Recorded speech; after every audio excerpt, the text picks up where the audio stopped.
stage. Andrew refuses to leave. Will King Charles get his way? Who really wants the property?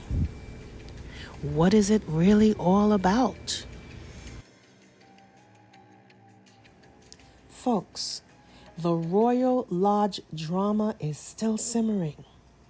Noticeably missing from the balcony on Saturday was Andrew.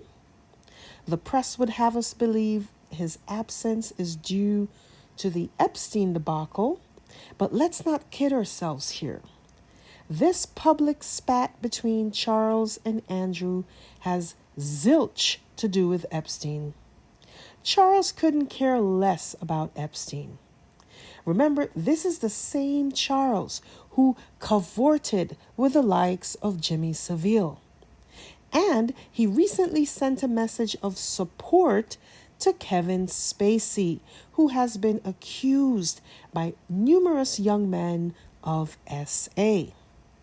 So the notion that Andrew's public humiliation is about Epstein is pure fantasy. If anything, Charles is probably miffed that he missed out on the Epstein soirees. Now, I came across this article which explains the real reason behind the Royal Lodge debacle. Turns out Camilla has her eye on the property, and she wants to snatch it up before Charles meets his maker. Now, why she thinks she's entitled to it is beyond me, especially since any property given during the reign of Queen Elizabeth II was promptly rescinded after her death.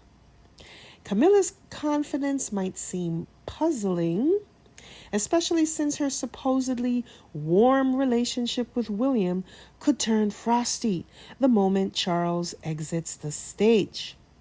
Because William and Camilla may seem all buddy-buddy now, but once he ascends the throne, that's when we're going to see the daggers come out. Because according to this article, if Charles passes, William automatically inherits all his assets, and Camilla will be left in an uncertain status. But Camilla has proven to be a shrewd and manipulative player in this Game of Thrones, and who knows what ace she has up her sleeve. Because, folks, I don't see her rolling over for William or anybody. And according to this article from last year, William also has his eye on the property. And this spectacle just underscores the abusive way in which the heir has chosen to use the privilege of unearned wealth as a cudgel to control the lesser royals. Thanks to this 1993 legislation, the spares are left financially tethered to the heir, making them vulnerable to manipulation. The heir holding the purse strings control every aspect of their lives. Now you see why there's so much anger directed at Harry. By breaking free, he denied them the pleasure of controlling him with their fortune. Had he stayed, there's no doubt his brother would be wielding his wealth and power over him, just as Charles does over Andrew. Now, Andrew is refusing to budge, stating that he would like to leave the property to Beatrice and Eugenie. And the argument for evicting him ranges from him disgracing the family to him simply not being able to afford the upkeep of the property. Well, how can he if he is financially cut off from his only means of support, his brother? And folks, this just highlights how cruel Charles can be. The Queen, before her death, made him promise to continue to support her other children.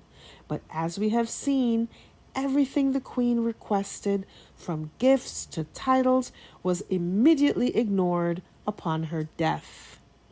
And it's all due in part to Charles's cowardice in the face of Camilla's manipulation. Whatever Camilla wants, she gets.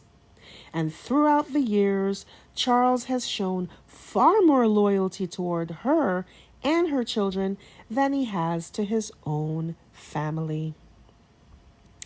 So, do these reports signal Charles's imminent demise? How much longer will this back and forth go on? And where does Kate fall into all this? Well, we don't know, because as soon as she made her much heralded comeback on Saturday, she promptly disappeared again. And I'll have more to say about that soon. So drop a line and let me know what you think, and I'll catch you later.